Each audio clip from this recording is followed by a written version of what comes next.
بسم اللہ الرحمن الرحیم۔ یہ گزشتہ درس کے اندر کلام کی عظمت کا ذکر تھا، اللہ تعالیٰ کے کلام کی۔ لو انزلنا ھذا القرآن علی جبل، اگر یہ قرآن پہاڑ پہ نازل کر دیا جاتا تو آپ دیکھتے کہ وہ پہاڑ اللہ تعالیٰ کے خوف سے دب جاتا اور پھٹ جاتا۔ اور آج کی جو آیتیں ہیں آخری، اس میں متکلم کی عظمت کا بیان ہے، یعنی اللہ رب العزت کی عظمت کا بیان ہے، جس کے پہلے کلام کی عظمت کا بیان ہوا۔ اور اللہ رب العزت خالق مالک ہیں، اور اللہ رب العزت کا جو کلام ہے وہ اللہ تعالیٰ کی صفت ہے، یعنی وہ اللہ تعالیٰ کی مخلوق نہیں ہے۔ اللہ تعالیٰ فرما رہے ہیں سب سے پہلے توحید اللہ تعالیٰ کی خاص صفت ہے، جس کو ذکر کیا جا رہا ہے، یعنی یکتا ہونا، اکیلے ہونا۔ واللہ الذی لا الہ الا ہو، وہی تو اللہ ہے، الذی لا الہ الا ہو، جس کے سوا کوئی معبود نہیں ہے، یعنی اللہ تعالیٰ کی ذات وہ ہے جس کے سوا اس دنیا میں، اس کائنات میں کوئی دوسرا معبود نہیں ہے، وہ ایک ہی معبود ہے۔ اور اللہ رب العزت یہ فرما چکے ہیں کہ اگر زمین اور آسمان میں اللہ کے علاوہ اور معبود بھی ہوتے تو لفسدت السماء والارض، سماوات والارض، تو یہ آسمان اور زمین دونوں تباہ ہو جاتے، اس میں فساد پھیل جاتا۔ آگے اللہ رب العزت کی مزید صفات، عالم الغیب، غیب کے جاننے والے ہیں۔ اللہ تعالیٰ پوشیدہ چیزوں کے جاننے والے ہیں، یعنی جو چیزیں ہماری آنکھ سے پوشیدہ ہیں وہ بھی اللہ تعالیٰ جانتے ہیں، جو چیزیں ہم سے اوپر کی مخلوق کی آنکھ سے پوشیدہ ہے، جنات کی، وہ بھی جانتے ہیں، جو چیزیں ملائکہ کی آنکھ سے پوشیدہ ہے وہ بھی جانتے ہیں، جو چیزیں کسی کو بھی معلوم نہیں ہیں وہ بھی جانتے ہیں۔ اور آگے مستقبل میں کیا ہونے والا ہے، یہ سب پوشیدگی والی چیزیں اللہ رب العزت جانتے ہیں۔ والشہادہ، اسی طرح جو حاضر چیزیں ہیں، ظاہر چیزیں ہیں، ان سب کا بھی جاننے والا ہے، ان کی کیا خصوصیات ہیں، کیا صفات ہیں اور کس طرح کی ہیں، یہ سب چیزیں اللہ رب العزت کے علم میں ہیں۔ اور فرمایا هو الرحمن، اللہ تعالیٰ نہایت ہی رحم کرنے والے ہیں، یعنی اتنی باریک بین اور اتنی بڑی ہستی ہونے کے باوجود اللہ تعالیٰ اپنی مخلوق پر نہایت ہی مہربان ہیں، ان کے ہر گناہ کو جان رہے ہیں، جو پوشیدہ بھی ہے اور جو ظاہر بھی ہے، لیکن پھر بھی اللہ رب العزت نہایت رحم کرنے والے ہیں، معاف کرنے والے بھی ہیں۔ الرحیم، اور اسی طریقے سے مہربان ہونے کے ساتھ ساتھ رحم کرنے والے بھی ہیں، یعنی اللہ تعالیٰ بخش بھی دیتے ہیں۔ اور پھر دوبارہ توحید کو مکرر ذکر کیا جا رہا ہے، اور توحید کے محتم بالشاد ہونے کی طرف اشارہ کیا جا رہا ہے کہ کس قدر عظمت والا موضوع ہے یہ توحید، اس کو دل میں بسایا جائے، اور اللہ تعالیٰ کی کتنی بڑی صفت ہے۔ پھر بتایا گیا هو اللہ الذی لا الہ الا ہو، اللہ تعالیٰ وہی ذات ہیں جس کے سوا کوئی معبود نہیں ہے، ایک دفعہ پھر وہ ذکر کیا گیا۔ پھر فرمایا الملک، اللہ رب العزت بادشاہ ہیں، تو اس کا مطلب یہ ہے کہ اللہ تعالیٰ تمام جہانوں کے بادشاہ ہیں، اور قیامت والے دن جب سب بادشاہ، سب لوگ مر جائیں گے، اس وقت اللہ تعالیٰ فرمائیں گے لمن الملک اليوم، آج کس کی بادشاہت ہے، آج کس کی حکومت ہے؟ ظاہر ہے کوئی جواب دینے والا ہوگا ہی نہیں، وہاں پہ سب خاموش ہیں۔ اس وقت خود ہی فرمائیں گے للہ الواحد القہار، اس اللہ کی جو اکیلا ہے، قہار، جو زبردست ہے۔ تو گویا اللہ فرما رہے ہیں الملک، بادشاہ بھی اللہ تعالیٰ ہی ہیں۔ جیسے پرانے کتبوں کے اندر ایک بادشاہ کا ذکر ہے، اس نے بڑے بڑے محلات بنائے اور بڑی بڑی عمارتیں بنائی، اپنا اتنا بڑا مجسمہ بنایا اور کھڑے ہو کے اعلان کیا کہ میں بادشاہوں کا بادشاہ ہوں، دیکھو میں نے کیا کیا چیزیں بنائی ہیں۔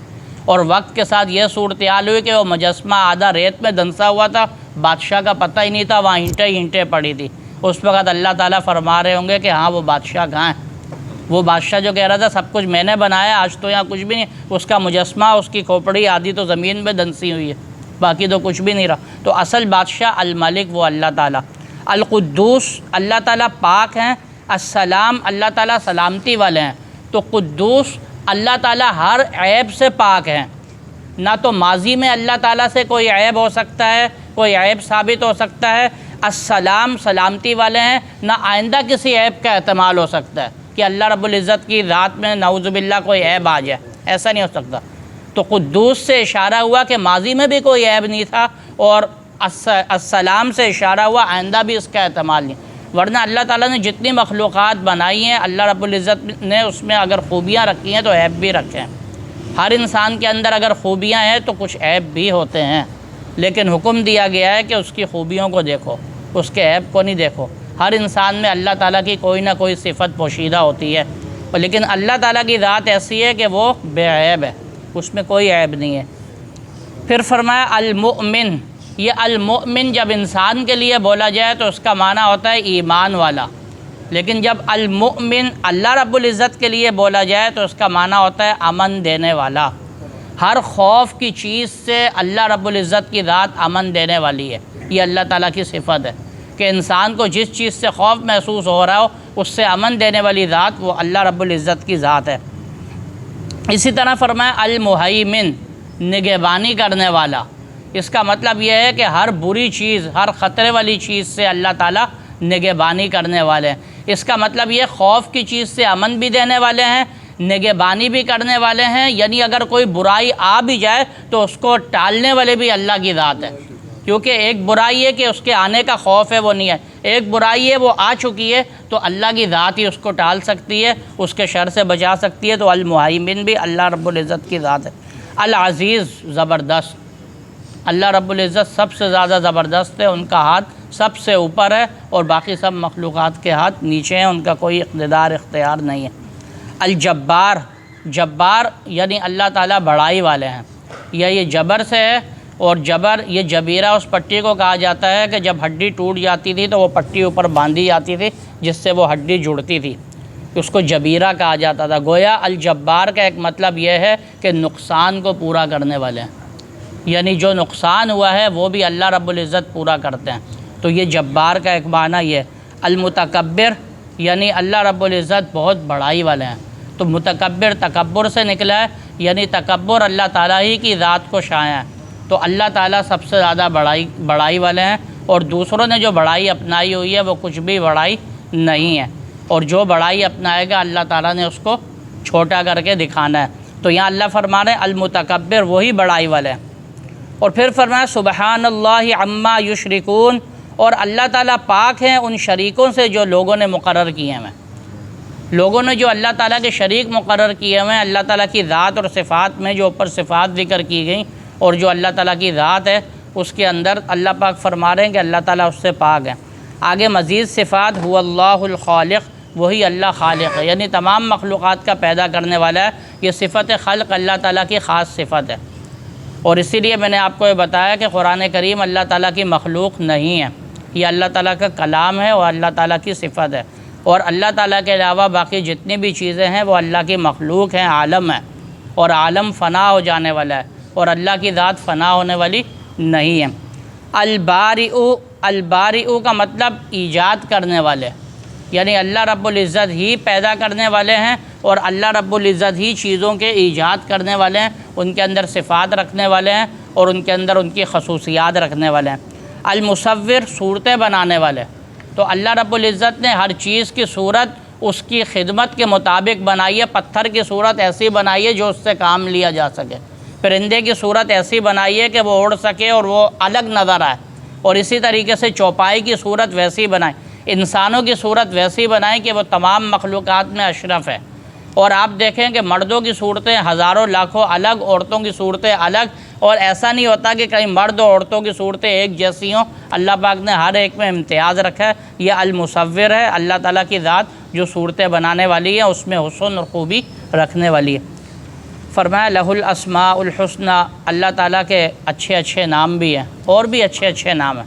احادیث کے اندر 99 نام آئے ہیں کہ اللہ رب العزت کے پورے 99 نام ہیں، اور بعض احادیث سے پتہ چلتا ہے اس کے حفظ کرنے کی فضیلت بھی ہے کہ وہ جنت میں داخل ہوگا۔ تو یہ 99 نام اللہ رب العزت کے، اس کے علاوہ اور بھی ہیں جو یہاں ذکر کیے۔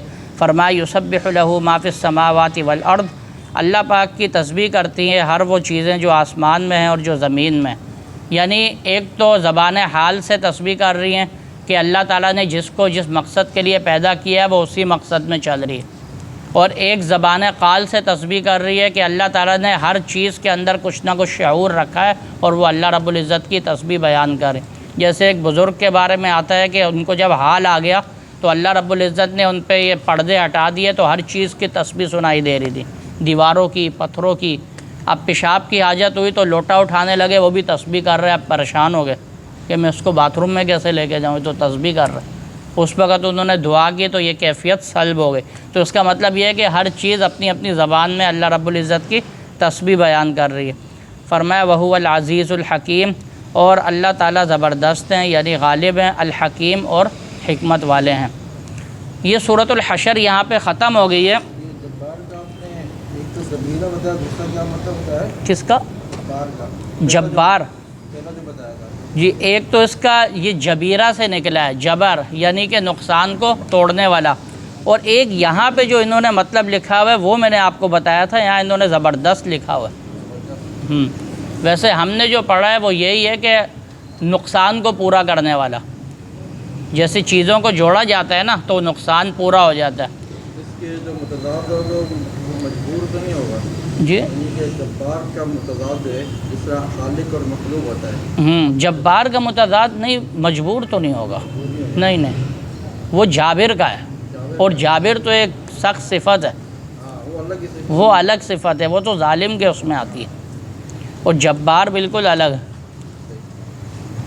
سورۃ الحشر کی یہ جو آخری آیات ہیں جو آج ہم نے تلاوت کی ہیں، حدیث کے اندر آتا ہے، حضرت میکل بن یسار رضی اللہ تعالیٰ عنہ کی روایت ہے کہ رسول اللہ صلی اللہ علیہ وسلم نے ارشاد فرمایا کہ جو شخص صبح 3 دفعہ اعوذ باللہ السمیع العلیم من الشیطان الرجیم اور پھر اس کے بعد یہ سورۃ الحشر کی آخری آیات پڑھے گا تو شام تک اس کے لیے 70,000 فرشتے استغفار کریں گے، دعا کریں گے، اور اگر وہ اس دن انتقال کر جاتا ہے تو اس کو اللہ تعالیٰ شہادت کا درجہ عطا فرمائیں گے۔ اسی طریقے سے اگر کوئی شخص رات کو اس طریقے سے پڑھے گا اعوذ باللہ السمیع العلیم من الشیطان الرجیم اور یہ سورہ حشر کی آخری آیات، تو صبح تک اس کو یہی فضیلت حاصل ہوگی، 70,000 فرشتے اس کے لیے دعا کریں گے، استغفار کریں گے، اور اگر وہ اس دن فوت ہو جاتا ہے تو اس رات فوت ہو جاتا ہے تو اللہ تعالیٰ اس کو شہادت کا درجہ عطا فرمائیں گے۔ جی اعوذ باللہ السمیع العلیم من الشیطان الرجیم، وہی تعوذ ہے، بس السمیع العلیم یہ 2 صفات کا اضافہ کرنا ہے۔ نہیں، اعوذ باللہ لفظ اللہ کے ساتھ 2 صفتیں اور لگانی ہیں، السمیع العلیم، اعوذ باللہ السمیع العلیم، ہاں اعوذ باللہ السمیع العلیم، ہاں من الشیطان الرجیم، یہ 3 دفعہ پڑھنا ہے، اعوذ باللہ السمیع العلیم من الشیطان الرجیم، اعوذ باللہ السمیع العلیم من الشیطان الرجیم، اعوذ باللہ السمیع العلیم من الشیطان الرجیم، پھر هو اللہ سے لے کے الحکیم تک 1 دفعہ پڑھنا ہے۔ سورۃ الحشر کے بعد سورۃ الممتحنہ شروع ہو رہی ہے، یہ بھی مدنی صورت ہے، اور اس صورت کی جو شروع کی آیات ہیں اس کے اندر اللہ رب العزت نے کفار سے دوستی کرنے اور ان کے ساتھ اسی طریقے سے تعلقات بڑھانے کو ناجائز اور حرام قرار دیا ہے، اور اس سے سختی کے ساتھ